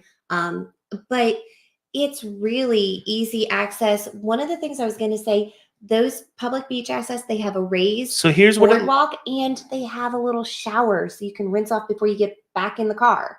So here's what it looks like at the one at 44th Avenue. And you can see here you can come in, you park.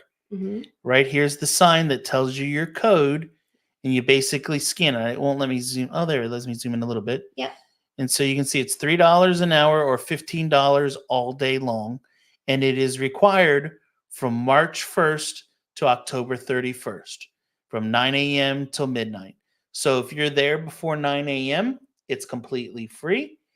You're not going to be there after midnight because you're not allowed to be on the beach that late at night. But $3, or you can go for the whole day down there and it's $15. So it's really not that expensive. I love technology when it allows me to do stuff like this. It's a wonderful area there. And that goes, the Golden Mile starts at like 30th Avenue. And I would say all the way up to probably like 67th Avenue. That's all a lovely area to be at. So there in this one here, there are 14 spaces along the side here. And then sometimes people park over here as well. They also have golf cart spaces at some of these accesses. Yep. So if you come down with your golf cart, you got a special place to park. But if we come back out here on Ocean Boulevard, and so say I'm coming today and that one's full, I literally just drive up the street a little bit longer. And as we're going up the street, you will see in a moment, here's the public beach parking sign. And so we could pull up here, go into that one. Well, if that one's full as well, we just continue down the road a little bit farther. And look, there's the next public beach parking sign. And we can pull into this one just as easy. And like I said, when you pull in, you come right here. There's the code. There's an app that it's called Park Mobile's the app. You can download it. You type in this code saying that you're parking here and you're good to go. Yep. It's wonderful. That's the way Myrtle Beach has all of their parking spaces where you can just do it on the app. You can click when you're walking back up to the car and it stops charging you. So anyway, I think, guys, we're going to stop because, gosh, it's almost 2 hours that we've been going now. If you have any other questions, I'll give you all a minute to type them. While you are doing that, I want to go back over here and just show you, as I mentioned, if you want to reach out to me, the easiest way to do it is go over here to jeremyblanton.com. You can go to my website and you can book a 30-minute call right here. It's connected directly into my calendar. And so if I wanted to have a conversation on this Monday, we'll say, that'll tell you right now I've got 11, 11:30, and 3:30 p.m. available that day. Or maybe I want to talk on Tuesday. There's more time available. Come in, say I want to talk at noon on Tuesday. You fill in all of your information here and hit schedule. It directly connects into my calendar. And if it's available, I can talk during that time and I'll reach out to you. Also, if you want to shoot me an email, as I mentioned before, my email address is scrolling across the bottom of the screen. You'll see it coming across right now. It is info@jeremyblanton.com. And, I can answer whatever I can. But honestly, the easiest thing to do nowadays, guys, is just book this 30-minute call. Because a lot of times I get the email with questions, and it's one of those things that would be basically a 30-minute call to write out an email, which would take me an hour and a half to do, where I'm just going to say, hey, when you have some free time, go over to jeremyblanton.com, book a call, and let's discuss it. So I'm here to answer any of those questions the way you can. I can for you. All right, let's see here. A few more questions, I think, coming in here. Are there any houses available for 7 bedrooms, 6 bathrooms on the Golden Mile? Wayne, you want to go big. Let's see here. Let's go back over here and we'll look a minute. So Wayne wants to buy how many millions are we wanting to spend today, Wayne? That's the real question. So we would come over here. Let's do a search. And we're going to say we want to see active things. And we want to go down here to our features and say ocean. I can type today. Oceanfront lot. And so there are currently 25 homes in all of the Grand Strand. Sort them by city. And then we'll come down here and look in the Myrtle Beach area. And so here's one that this would be on the Golden Mile. But that is just a cabana, so you can't live in that. That one wouldn't work. This one's just a little bit farther north of the Golden Mile. That one's 7,800 Ocean Boulevard. That's 6 bedrooms, 4 baths for 2.5 million. But Wayne wanted to have 7 bedrooms. So to get Wayne his 7 bedrooms, we're going to have to go with probably this one. Oh, that's in North Myrtle Beach. Sorry, let's not go to North Myrtle Beach. Sorry, Wayne, there aren't any with at least 7 bedrooms on the Golden Mile right now. But if you don't mind going up to North Myrtle Beach, we can get you one here in North Myrtle. That's an 8 bedroom, 8 bath. So that would take care of you for 4.475. Pretty looking. You want to go? Wayne, you're going to cost me buying an I like oceanfront. that color. You're gonna have me minty blue. Wow, it's like a dining hall. Yeah. It's huge. You got to have a lot of roommates for that house. Yeah, for sure. Well, this is more a vacation home that probably rents out for if you wanted to bring the whole, extended family and friends for a trip down to the beach, kind of like. Well, that's what I was going to say. The person who had the question earlier about a group of 15 adults. That's a wonderful place. They've got a pool and everything. There you go. Yeah. Steve says, "Thank you, Jeremy. We'll book a call." Awesome, okay. Steve. I'll look forward to talking with you soon. Anyway, guys, I hope you enjoyed tonight. Did you enjoy having my special guest come along and talk with me tonight? If you did, please do me a favor. Leave a comment and say thank you, Catherine. She spells it with the K. Before we go, I have a couple things that our kids had asked me to say on. So they want people to know that there's a lot of stuff here in the fall, like a lot of trick-or-treating and things like that you can do. Conway decorates up for Halloween. There's just a lot of cool things. Also talking about schools, just because you don't have kids in school doesn't mean you can't be involved. There are a lot of things you can do. You can go to the football games. There are parades. There's just a lot of fun you can do that doesn't cost a lot of money. As much as you want to get involved in your community, there's something there. I would highly suggest if you have recently moved down or you're thinking about moving down, go on to Facebook or whatever social media you do and look up like groups that are in there. I think there's one for Myrtle Beach. It's like all about Myrtle Beach or all around Myrtle Beach. It has like 10,000 people in it. But there's always something posted about some cool thing that's happening in the community. Also, in talking about traffic, this is something I would say, have patience when you're learning to get to a new area. If you're like, oh, there's a bunch of traffic on this road, it might be that you went down that 20-minute time period, maybe school's starting back and people are learning new routes to their kids' school.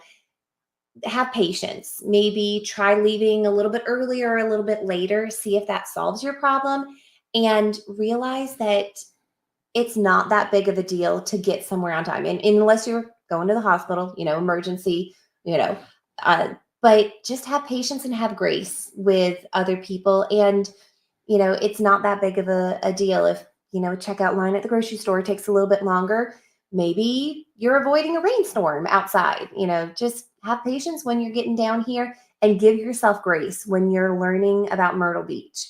You'll discover stuff even after living here 25 years. You can find new things. Yeah, for sure. Well, I think the people enjoyed you being here today, and we might have to bring her in again because, Wayne said thank you. Clint said thank you. OG said, OG, I guess I say it, says thank you. Stranger says thank you.